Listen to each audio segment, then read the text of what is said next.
गाजीपुर से Ajay Kumar senior reporter की खास रिपोर्ट। देश को उन्नति के शिखर पर ले जाने के लिए विज्ञान प्रौद्योगिकी का सहारा लिया जाए, सपा सांसद अफजाल अंसारी।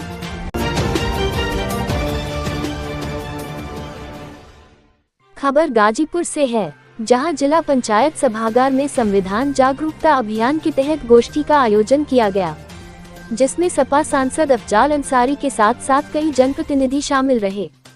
इस दौरान सांसद अफजाल अंसारी ने ईवीएम और संसद भवन में रखे संगुल को लेकर बड़ा बयान दिया है। संगुल को राजतंत्र का प्रतीक बताते हुए उसे हटाकर संविधान और लोकतंत्र की स्थापना करने की बात कही। कहा कि पूरे देश के लोगों में संविधान को लेकर काफी चिंता है।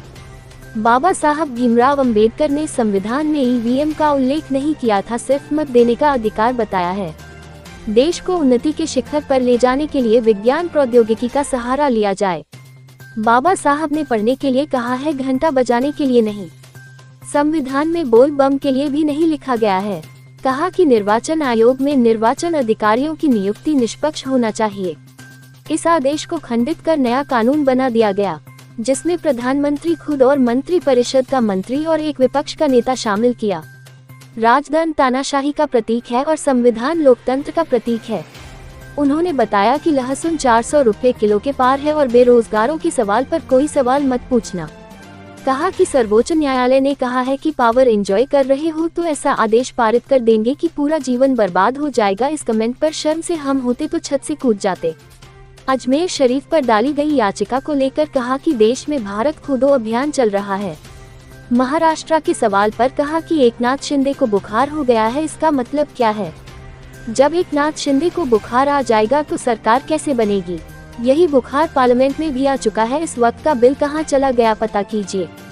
वहां खुल्लम खुल्ला बुखार आ गया। यहां पर चंद्रबाबू नायडू और नीतीश कुमार ने बैक गियर लगा दिया। किस तरह की ये गोष्ठी का आयोजन था और इस गोष्ठी का आयोजन गाजीपुर के तमाम बुद्धिजीवी लोगों ने किया था। मुझे भी इसमें निमंत्रण मिला था, मैं इसमें आया था और अब गोष्ठी खत्म हो चुकी है।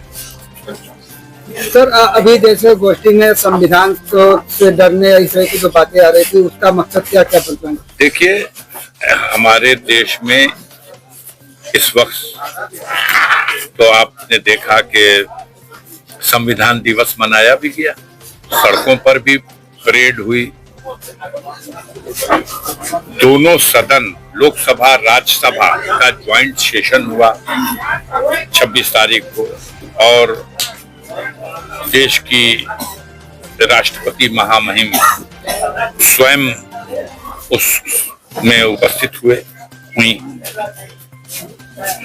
तो सरकार की तरफ से भी जो सरकारी कार्यक्रम हुए हो रहे हैं। जो देश में नागरिक हैं, नागरिकों की तरफ से भी संविधान को लेके काफी चिंता है। और अभी हम जब बोल रहे थे तो हमने 2 बिंदुओं पर तो खास तौर से आपको बताया, उसको आप मेरे बयान का अंग बना लीजिए। क्यों चिंतित है? क्यों चिंतित है? आज देश के किसी भी कोने में चले जाइए तो ईवीएम मशीन के माध्यम से मतदान की जो व्यवस्था है, बाबा साहब भीमराव अंबेडकर ने संविधान में ईवीएम मशीन का उल्लेख नहीं किया है। तो नहीं कहा कि मत देने का अधिकार। बाबा साहब भीमराव अम्बेडकर ने विज्ञान और तकनीकी की बात की। हाँ, आपके विज्ञान की तकनीकी, ऐसी तकनीकी ला दीजिए कि आदमी जाए, हमको बुखार है, हमारे चेस्ट में इन्फेक्शन है और उसका गुर्दा ही निकाल लिया जाए और कहिए विज्ञान की तकनीकी है। बाबा साहब ने कहा है, ये कौन सी बात है? बाबा साहब ने कहा है कि देश की व्यवस्था के लिए और देश को उन्नति के शिखर पर ले जाने के लिए वैज्ञानिक दृष्टिकोण अपनाया जाए। बाबा साहब ने कहा है पढ़ो, घंटा बजाने के लिए नहीं कहा है। मना किया है कि मत बजाओ। आप अगर उस पर पूछ रहे हैं तो लीजिए। उत्तर में दे रहा हूँ आपको। सांसद जी कहीं लिखले बड़ा हो हैं? बोलबम ओके तो बतावा जा ये लोग पढ़ ले हो। सांसद जी जो अभी जो है नए संसद में जो संगुल की अपने बात कही, मैंने कहा फिर कह रहा हूं, 2 संकेत बताया जिससे जनता में, पढ़े लिखे लोगों में खतरे का आभास होने लगा। एक तो सर्वोच्च न्यायालय का वो निर्णय जिसमें कहा गया देश के लोकतंत्र की व्यवस्था में मतदान का संचालन करने के लिए जो निष्पक्ष चुनाव आयोग बनाया गया है, उस निष्पक्ष चुनाव आयोग में तीनों निर्वाचन आयुक्तों की नियुक्ति भी निष्पक्ष होनी चाहिए। और इस आदेश को खंडित करके एक नया कानून बनाया गया जिसमें प्रधानमंत्री अपने और अपने मंत्रिपरिषद के अपने अधीन अपने किसी सबॉर्डिनेट साथी को मनोनीत कर देगा और एक विपक्ष का नेता होगा और 3 निर्वाचन आयुक्त नियुक्त होंगे। साधारण सा क्लास 1 के भी बच्चे से पूछिएगा तो उसको इस व्यवस्था में दुर्गंध आएगी बेईमानी की। दूसरा, मैंने कहा कि हमारे देश की मान्यता है कि राजदंड तानाशाही का प्रतीक है और हमारा संविधान लोकतंत्र का प्रतीक है। तो जहां लोकतंत्र को रखा जाना चाहिए था, संविधान को रखा जाना चाहिए था, वहां लोकतंत्र की व्यवस्था में देश के सबसे बड़े लोकतंत्र के मंदिर में सर्वोच्च आसन अध्यक्ष के आसन के समीप राजदंड रखा गया है। उस राजदंड को हटाया जाए और वहां पर भारत के संविधान को स्थापित किया जाए। सड़क पर परेड करने से औपचारिकता सम्मान नहीं मिल पाएगा हमारे संविधान को। सांसद जी जैसा कि संभल में जो घटनाएं हुई थी सर्वे करने आ गए ना, आज जो है न्यायिक जांच की टीम गई है, लेकिन आज जो है कहीं कुछ नहीं हुआ। आगे वही मैं सोच रहा था कि शाम को पीएमओ से संदेश दिया जाता है उन तमाम गोदी मीडिया के लोगों को, आपके मालिक को, कि कल से ये चलाना और जहां अफजाल मिल जाए कभी मत पूछना कि लहसुन का भाव है। हम बताएंगे कि लहसुन 400 रुपए किलो है। आप कभी मत ये सवाल करना बेरोजगार नौजवानों के रोजगार के सवाल पर सरकार क्या कर रही है। आप हमेशा पूछना कि नफरत की जो आग लगी हुई है, चाहे मणिपुर में लगी हो और चाहे संभल में लगी हो या कुछ दिनों पहले बहराइच में लगी हो, जहां कहीं भी ऐसी आग लगे उस आग की लवर में घी डालते रहना, घी डालते रहना। आप घी डालो, हम घी डालने वाले नहीं हैं। हमने अपील की संयम बरतिए, वहां के नागरिकों से अपील की, शांति प्रिय नागरिकों से अपील की कि संयम बरतिए। अगर किसी न्यायालय का कोई निर्णय आपको अच्छा नहीं लगता करिए। और ऐसा हुआ, माननीय सर्वोच्च न्यायालय ने इस सवाल को सुना और कहीं ना कहीं उनके जो आदेश पारित हुए हैं, व्याख्या हम नहीं करेंगे, लेकिन आदेश जो पारित हुआ है, अब बताइए इससे बड़ा कमेंट क्या हो सकता है। हम होते तो छत पर से कूद जाते। अब कोई बेशरम है जिसको ये शर्म ना आए कि सर्वोच्च न्यायालय कह रहा है कि पावर एंजॉय कर रहे हो तो ऐसा आदेश पारित कर देंगे कि जीवन भर याद रखोगे। ये मामूली बात है, लेकिन यहाँ किसी को शर्म ही नहीं आती। हम बेशर्म लोग हैं, हम सवाल पे सवाल दागे जाएंगे। आग लगाने वाले सवालों से बचिए, आग बुझाने वाले सवाल करिए। मैं हर सवाल का जवाब दूंगा।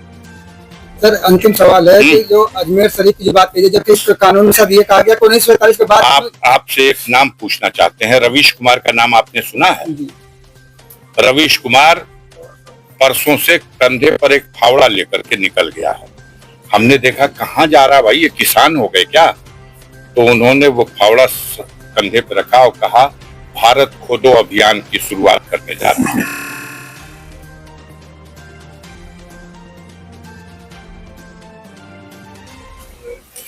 जहां जहां खोद लो, ये आपके गुनाहों को, आपके पापों को छिपा नहीं पाएगी ये तरकीब।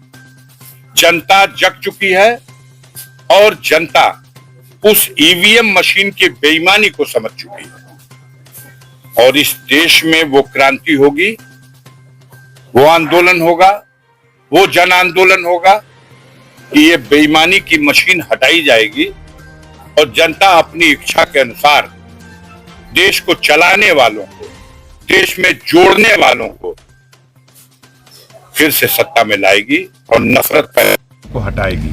आग लग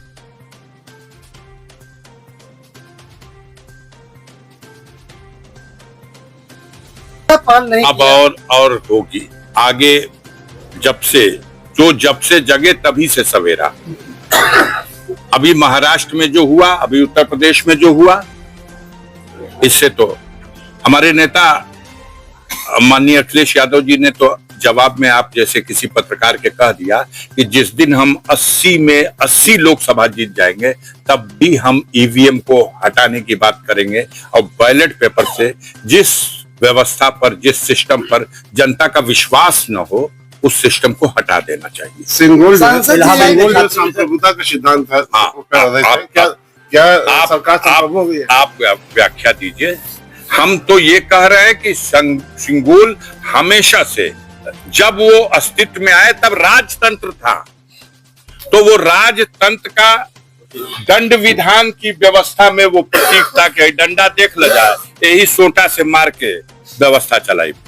और आज संविधान के रास्ते से चल रहा। आप संविधान को इसलिए छिपाना चाहते हैं और गोदी मीडिया इसलिए इस पर उस बात को ट्विस्ट करना चाहती है, तो उसको यही काम दिया गया है। तो क्या मानते हैं सरकार संप्रभु हो गई है? आप जानिए, अभी पूछना क्या है? संविधान की लकीर से हट करके देश में क्या कह रही है सर्वोच्च न्यायालय? क्या कह रहा है बताइए, क्या कह रहा है? पावर एंजॉय करने की बात क्या है? हमको व्याख्या करके बताइए क्या है, बोलिए। वो तो खुलेआम देश की सर्वोच्च न्यायालय ये बात कह रही है कि आप कानून के रास्ते से काम नहीं कर रहे हो, फर्जी मुकदमे लिख रहे हो और पावर एंजॉय कर रहे हो। पावर एंजॉय कि जिसको आपको डांटना चाहिए, सजा देना चाहिए, वो आपकी पीठ ठोक के प्रमोशन दे रहा। इसलिए सर्वोच्च न्यायालय ने कहा ऐसा आदेश पारित होगा कि जिंदगी भर याद रखोगे। इलाहाबाद में छात्र गिरफ्तार छात्र की योजना, छात्रों के आंदोलन को दबाने के लिए इन लोगों ने छात्रों से समझौते का नाटक किया। आज भी बहुत से छात्र बंद हैं, लेकिन वो इलाहाबाद है और इलाहाबाद में पूर्वांचल का कुचला नहीं जा सकेगा, दबाया नहीं जा सकेगा। आप देखिएगा, छात्र अपना हक और अधिकार प्राप्त करने के लिए सड़क पर फिर उतरेगा। सर, सांसद जी, महाराष्ट्र में शपथ का डेट तो क्लियर हो गया, लेकिन मुख्यमंत्री का पता नहीं है। बीमार हैं, सुना है कि बुखार आ गया। 104 डिग्री बुखार है एकनाथ शिंदे को, और जब एकनाथ शिंदे जैसे नेता को बुखार आ जाएगा तो सरकार कैसे बनेगी? यही बुखार पार्लियामेंट में भी आ गया है। आप लोग उसको मत दिखाइएगा, आप लोग को मना किया गया है। कहां गया वक्फ वाला बिल? कहां गया बताओ, कहां गया? वहां खुल्लम खुल्ला बुखार आ गया और यहाँ आदरणीय चंद्रबाबू नायडू जी ने और आदरणीय नीतीश कुमार ने बैक गियर लगा दिया, गाड़ी बैक चलने लगी। सांसद जी, एक सवाल